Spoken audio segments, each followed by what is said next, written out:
welcome back to the Dolphins Country podcast. Today we'll be previewing Week 1, Dolphins versus Colts this Sunday in Lucas Oil Stadium in Indianapolis. I'll be giving my keys to victory, things I'm most interested in keeping an eye on Sunday, stuff like that.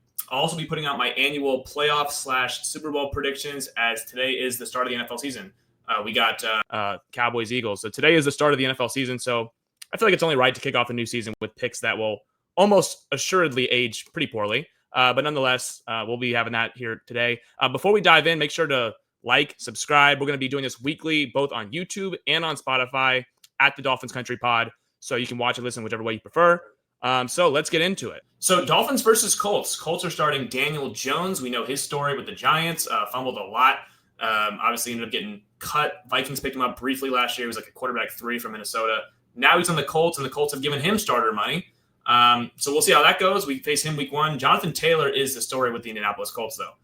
He is their best player by a wide margin, him and Quentin Nelson. The Colts skill guys, as far as the receivers go, nothing to write home about. They got Michael Pittman Jr. He's a fine player. Josh Downs, Alec Pierce, A.D. Mitchell, guys like that. Their first-round pick, though, is a guy I absolutely loved out of college, Tyler Warren. Loved Tyler Warren at Penn State. He's a guy, actually, I wanted the Dolphins to draft. I thought we could do some really cool stuff, 12 personnel looks with him and Jonnu Smith. Now, ironically enough, we don't even have Jonnu Smith or Tyler Warren, so we have neither. But I was fantasizing about what he would possibly look like in this offense with Jonnu being an awesome yak threat, receiving threat. And Tyler Warren is kind of like a jack-of-all-trades guy. I mean, he can do everything with the ball in his hands. He's a great blocker. I just felt like he would be great in this offense. Nonetheless, the Colts got him at 14. One pick after us, we picked Kenneth Grant, who I'm obviously psyched about anyways. So not a big deal, but the Colts have a guy that I really like out of college. So he's definitely going to be a handful week 1. But outside of that, the Colts skill guys are nothing crazy, nothing to write home about. The O-line is pretty shaky outside of Quentin Nelson, who I mentioned earlier. He's an all-pro, Pro Bowler, all the superlatives you can mention with Quentin Nelson. He is that guy. But overall, this is not a very talented team. We don't have to beat on the bush there. The Colts were really, really terrible against the run last year. I mean, they couldn't do anything against the run. Their defensive coordinator early last season was Gus Bradley, and they just had absolutely no answers. Teams ran on them whenever they wanted to. It was embarrassing. So they did sort of revamp their secondary with the additions of Cam Bynum from Minnesota. He played last year under Brian Flores, and that Vikings defense that was outstanding. So they bring in him. They also bring in our fellow Dolphin, Xavier Howard, who took a year off of football last year after a lot of injuries, also some legal stuff off the field, blah, blah, blah. But he is going to face his old team, the Miami Dolphins, right away here in week 1. So the longest tenured Dolphin. He has not played for another team until now with the Colts. He's going to face his old team fresh off the bat to kick off this season. So that'll be fun going up against his old team. And again, I still have a lot of respect for Xavier Howard, but we're going to have to beat him on Sunday. Kenny Moore is still one of the top nickel slot corners in the league. He's still there for the Colts. But I mean, overall, like I mentioned, this is not a very talented team for the Colts here. So here's some keys to victory for us to go in there on Sunday and beat Indianapolis. I just mentioned how bad the Colts were against the run. So our key to victory, number 1 here, is run the football. This is a must. Devon Achane is slated to play on Sunday. That's good news. Ollie Gordon, I know it's his first game as a pro, but he's going to have to be really good. It's a new look offensive line as far as the interior goes with the Dolphins. So Jonas Savaiinaya, it's his first game. We're throwing him right into the fire, as Tua mentioned, right into the line of fire. James Daniels, the right guard we picked up from Pittsburgh, he's going to have to be really good. So our guys up front are going to have to be really good for us to win this game against this Colts front four. We got to establish the run against this porous Colts run defense if we want to win this game. Stay ahead of schedule, stay ahead of the chains, make life easier for our offense. Second key here is get after Daniel Jones with 4. If we can get after him with 4, Chop Robinson, Jalen Phillips, Bradley Chubb, Zach Sealer, these are the guys who are going to need to make plays week 1 to win us this game. We should not have to blitz Daniel Jones. We should be able to get after him with 4, like I mentioned earlier. The Colts offensive line a little bit shaky outside of Quentin Nelson. So if we can get to Daniel Jones and rattle him, it should be, dogs should be eaten defensively for the Dolphins on Sunday. They should be able to get after him with ease. And like I said, outside of Tyler Warren, who's a bit of a safety blanket, and he's a rookie too. So this isn't like he's a proven 10-year vet.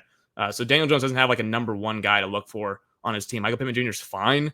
I think he's kind of like in the same tier, maybe a little bit worse than Jalen Waddle, who's our wide receiver 2. So the Colts don't have like a dominant X receiver that we should be totally worried about. That being said, I'll get into this a little bit later. The cornerback room for the Dolphins has nothing to write home about either. So that's another thing. I think the third key to victory here is we got to hit on explosive plays. This Dolphins offense last year was not very explosive. comparison to 2023 when we were the number one explosive offense in football with the most explosive plays. Last year, we took a huge dip in explosive plays. And I think that for the most part, is because the way defenses played us with the two high safeties look, and McDaniel never really adjusted the entire year. He just was like, okay, well, I guess we got to do swing passes. We hope we can run the football against this too high look because that's the only way people will get out of that look. And we couldn't really do that. We couldn't run the ball at all last year. And that's a personnel issue. It's a coaching issue. It's all of the above issue. So we got hit on explosive plays, whether that's in the run game, which would be nice, or in the passing game with Tua and Tyreek. Remember, they didn't really get any big plays last year for the most part. Week 1, they did against Jacksonville, and then Tua gets hurt week 2. The explosive plays are gone. Then Tua comes back into the lineup, and it's a lot of dinking and dunking and staying ahead of schedule because of the way teams play us. So hopefully we can hit on some explosive plays. I want to see what Tua's connection is with Tyreek, with Waddle, with Malik Washington, who apparently he's had a great rapport with all offseason. So those are 3 keys to victory. Obviously, 3.5 here is play mistake-free football. This is kind of goes without saying. You got to play mistake-free football. Last year against the Colts, if you remember, we lost this game 16-10. We had 2 fumbles, one in the red zone by Alec Ingold. The other one was, I believe, coming out of halftime, Raheem Mostert. So we had 2 crucial fumbles at 2 crucial points in the game. So obviously, you got to play mistake-free football against this Colts team who are opportunistic. It's in their ballpark. It's in their home stadium. So you don't want to give them any momentum. So obviously fumbling, and then when you fumble is the crucial part about it, because we were giving up the momentum every time we fumbled. It's not like we lost the ball up 20 points safely ahead. No, it was at like crucial moments too. So obviously play mistake-free football. These kind of go without saying, but you got to, if you want to win on the road in this league, you can't turn the ball over twice. You can't fumble twice, obviously. So the things I'm most interested in watching this game, I hinted on it briefly earlier, is Mike McDaniel, his play calling. Last year, I thought he just had 0 answers to the looks that defenses would give us heading into the year. I mean, they threw at him new stuff, and he didn't really adjust or give any kind of plan B or counterattack to anything that defenses threw at him last year. It was a ton of swing passes to Devon Achane. It was a ton of stuff to Jonathan Smith very quick. And it was a lot of midline runs in short yardage, which are never going to work. That's not how you win football games. If you want to go short yardage, you got to line up under center, run the ball in between the numbers, in between the tackles, and convert yardage that way. It's not going to be midline, flashy perimeter offense. That's not working in 2025. Absolutely not. So I hope that, again, I don't know if it's a personnel issue where last year we had one of the worst interior offensive line plays in football, or if it's Mike McDaniel not really knowing how to adjust the defenses. We'll find out. Either way, it's a put up or shut up year in that department. So I'm really interested to see how he calls plays when the field condenses specifically, because I think we all know the Dolphins offense should be humming when we have a lot of field to play with. We have the speed on the outside. We have the perimeter players to be fine offensively. The problem is when the field condenses, what do we look like? And honestly, I have no idea. That's why I'm interested to watch it. I'm also interested to watch what does the cornerback room look like, first of all? Right now, the depth chart says it's Storm Duck, it is Jack Jones, and we don't even have a nickel. On the depth chart, there is no nickel corner. So I don't know how the cornerback room is even going to look. Can it hold up? We're going to find out right away, because this is a pretty... You want to call any NFL team easy. This is a relatively easy team to go up against if your corners aren't good. It's not the most daunting wide receiver room in the world. You're not playing Josh Allen at quarterback. You're not playing Patrick Mahomes. We're just going to... If they know you have a weakness at corner, you're going to get exposed all night long. You're not facing a guy like that. Daniel Jones, no disrespect, is not that kind of player. So, like I said, a lot of these guys are unheard of. There are a lot of unheard of names. So this would be a nice boost to kind of start their season out if they're able to get off to a nice start. If they're able to get off to a nice start against Daniel Jones and these Colts skill players, which they kind of should be able to. If they're good, which the Dolphins like a lot of these guys in the corner room. Again, just because they're unheard of does not mean they're not good players. But this is a huge test because the Colts are kind of as unpredictable as us, like as unheard of as us. Like there's a lot of like, are the Colts any good? Just the same as are the Dolphins any good? So we're going to find out week 1 who's less unpredictable or you know, whatever. The other thing I'm looking forward to is Chop Robinson, Jalen Phillips, and Bradley Chubb all being on the same field at the same time for the first time in their careers. They have never once played an NFL regular season game, all 3 together before. Week 1 on Sunday, God willing, if they're all healthy, which they are right now, and no injury report for any of the 3 right now. If they're all able to play on Sunday, it'll be the first time we get all 3 of them in action in a regular season game. We got them a little bit for a couple drives in the preseason. They all looked fantastic. So this should be a game where these guys wreak havoc, and they need to For us to win this game, these three guys all need to absolutely be in the backfield from snap one. They need to make Daniel Jones' life a living hell, essentially. And I think those three absolutely can. Like I mentioned earlier, the Colts have a very shaky offensive line. And these three guys, when healthy, are dudes. Chop Robinson's awesome. This is year 2 for Chop. I expect a big leap, and he was already great last year. His only deficiencies really were stopping the run, which Jalen Phillips and Bradley Chubb excel in. That being said, they're both coming off serious major season-ending surgery injuries. Jalen Phillips off of back-to-back injuries, an Achilles and an ACL. Obviously, Bradley Chubb off the ACL injury in 2023, late season in Baltimore. So both of those guys are coming off major surgeries, major injuries, but they're also great players. The last time we saw them, they were both still awesome players. So we hope that they didn't lose, a big enough step to the point where they're neutralized by the Colts in week 1. That would be very concerning. And then the last thing I'm looking forward to is Tua, of course. He is 4-0 as a starter in week 1. My big question is, can Tua keep playing well enough in week 1s for us to get out of here with a win? Like, he's been awesome for us. He's kind of bailed us out of some week 1 games before. Remember last year in Jacksonville, we really never should have won that game. Javon Holland punched the ball out loose, and immediately the very next play, Tua hit Tyreek for an 80-yard touchdown. Tua was perfect in that game, essentially, against Jacksonville, let us down for a field goal to win the game, and kind of bailed us out of a week 1 home loss to Jacksonville, which would not have been good, obviously. So Tua went on the road in week 1 in New England and won that game, had a solid game there, beat New England the following year at home. So he's been able to, and then obviously we know the Chargers game where he literally backpacked us and took us to a week 1 win in SoFi Stadium when the defense couldn't stop a nosebleed. Tua literally put up his best game ever as a pro with 350 yards, 5 touchdowns, something like that. And it was obviously the career day for him and Tyreek Hill to get an MVP candidate started, which eventually died down in December. But nonetheless, Tua's been an awesome week 1 quarterback. Can he continue that? I want to see, can he protect himself is really the big thing. Like he's made it an effort in talking in interviews about how he knows he has to be out there for the team. Can we actually see him go out there and do it and protect himself and get down? Don't lead with your head into guys. If you need to get an extra yard, that's not your thing to do. Just go down, slide, protect yourself. We need you for all 17 games if we want to have any chance of doing anything this year. And then what is the connection between him and Tyreek? We know that the off-field drama this year, he called out Tyreek, rightfully so. What is their connection like on the field? Because they barely played together last year. Obviously, Tua missed 7 games. Tyreek was dealing with the wrist, the oblique, whatever it was. He's dealing with a lot of injuries last year. He dropped a lot of balls in the game I went to in San Francisco. What's Tua's connection with Jalen Waddle? What's Tua's connection with Malik Washington? NWI, they bring in him from Tennessee. He's a deep threat, vertical player that Tua should love in this offense. So how does he mesh with those guys? That's what I'm interested to see in week 1 against the Colts. Not more so just week 1, but honestly the entire season. That's really going to dictate how good this team is how does Tua mesh with this new look wide receiver skill group? Obviously, Malik Washington came on strong at the end of last year. NWI, you bring him in. You lose Jonnu Smith, though. We'll see. Tyreek, we hope that Tyreek's back to his 2023 form and not his 2024 form. Maybe it's somewhere in the middle, either way. But that's what I'm interested to see in week 1. Now let's go into the interesting part here. Or maybe not interesting. If you don't care about it, maybe you don't. I'm going to try and predict the Dolphins 2025 schedule. May not do so very successfully, but I'm kind of just going to be cautiously not optimistic about it, but here's how I think the Dolphins are going to do this year. I have it right here for people who are watching on YouTube or video Spotify version.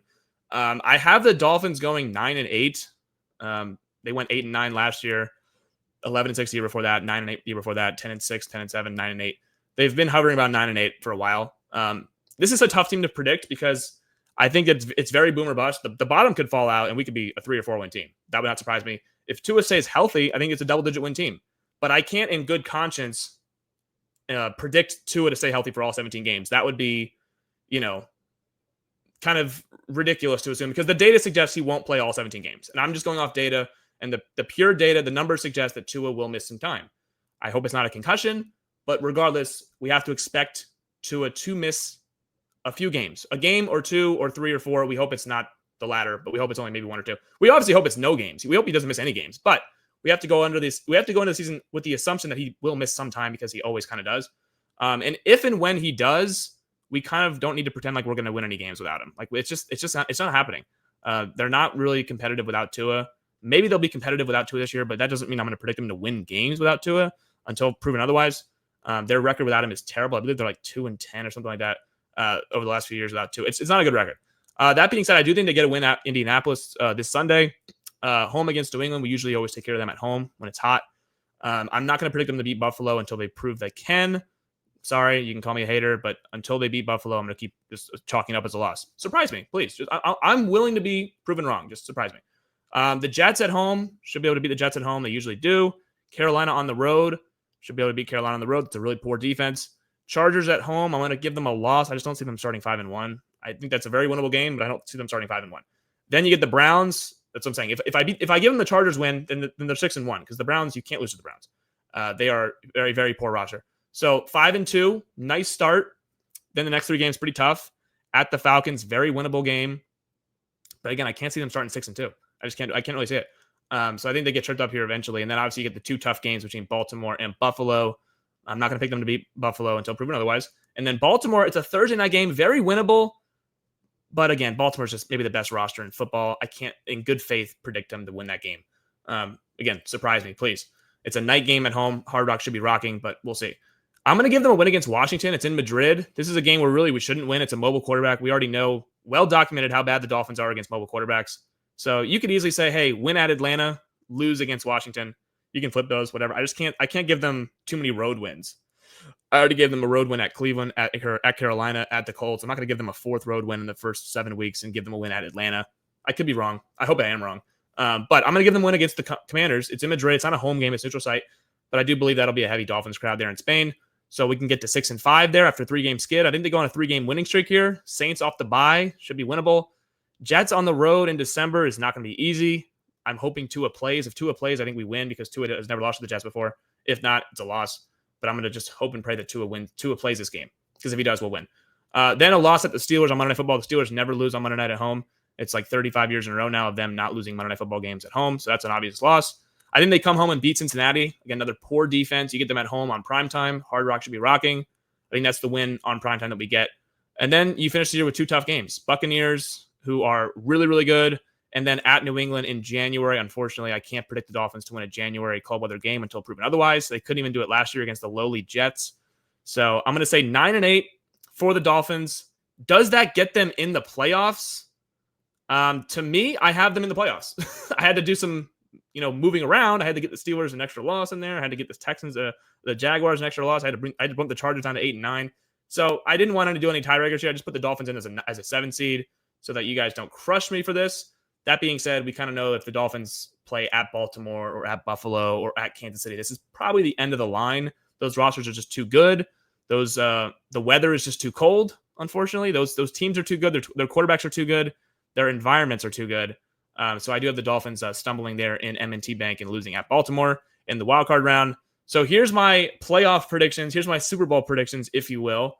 I'm going to go with, once again, for the sixth year. I feel bad doing this. I'm going to go for the 6th time in 7 years, the Kansas City Chiefs to represent the AFC. I'm not going to pick Buffalo, even though I do think Buffalo's roster is right on par with Kansas City. It's right on par with Baltimore. I'm just going to trust Steve Spagnuolo, Andy Reid, and Patrick Mahomes because these games are almost always close. They're almost always 3-point games with 2 minutes to go. And I know who I trust in those spots. It's called Patrick Mahomes, number 15. It's called Travis Kelce, number 87. Andy Reid, offensive genius, and Steve Spags. When the game is close and it's 3rd and long, I know which defensive coordinator I want on my team. It's the Chiefs. And until proven otherwise, I'm going to go with the Chiefs. So I think the Chiefs represent the AFC. The NFC, I'm going to get a little weird because it's a wide open conference. I think Philadelphia and Detroit have the best rosters. I think the Rams, when healthy, have the best quarterback. San Francisco and Tampa Bay are wild cards that I think are going to be dangerous in the playoffs. Green Bay, with the addition of Micah Parsons, is really fun. I just can't trust Jordan Love. I bumped Washington out of the playoffs, unfortunately, because they missed the tiebreaker with Minnesota and Chicago. There's actually some depth in the NFC. I think the top end, obviously, the AFC is better, but the NFC has like 10 good teams. I had to leave a few of them out, Washington included, Chicago, Seattle, a couple other teams that are like good squads that I couldn't find another. There's not enough room, unfortunately. So I'm going to go with, in Super Bowl 60, Kansas City against Tampa Bay, the Buccaneers, a rematch of Super Bowl 55 down there in Tampa. Now they'll play again in San Francisco in Super Bowl 60. NBC has it this year, which means Chris Collinsworth will be on the call. We know how much he loves Patrick Mahomes. I think Patrick Mahomes will be there. And I think the Chiefs end up getting their 4th Lombardi trophy in 5 years, or rather their 3rd Lombardi trophy in 4 years and their 4th in 6 years. The fourth in the Mahomes era, dating back to 2019. And I think they get their third out of the last four. Obviously, they tried to three-peat last year, couldn't do it. I think they're going to get their third in 4 years and come back. And I think Patrick Mahomes will get his lick back and win this Super Bowl 60 against a feisty Buccaneers team. I love everything about this Tampa Bay Buccaneers team. Todd Bowles, Baker Mayfield.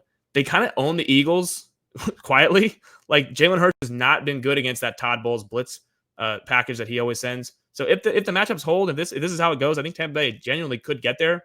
Philadelphia obviously has a better roster, but there's something about when Jalen Hurts plays Tampa Bay, he kind of always has his worst games. But we'll see how these seeds go. NFC's wide open. I'm going to go Chiefs over Bucks, Super Bowl 60. Obviously, again, this is the day of the new NFL season. We kick off tonight with Philadelphia and Dallas. So it's only right that I give a prediction 6 months out ahead of time. We'll see how it goes. We'll see if this looks anything close to what it is in January and February. But that's it for this episode. Hopefully the Dolphins can grab a win here in Lucas Oil Stadium on Sunday. And we'll be coming out with a immediate recap, probably Sunday night or Monday, immediately following the game, giving us some post-game reactions, and basically everything, initial takeaways from week one as a whole. So thanks, guys, for tuning in today, and go Dolphins.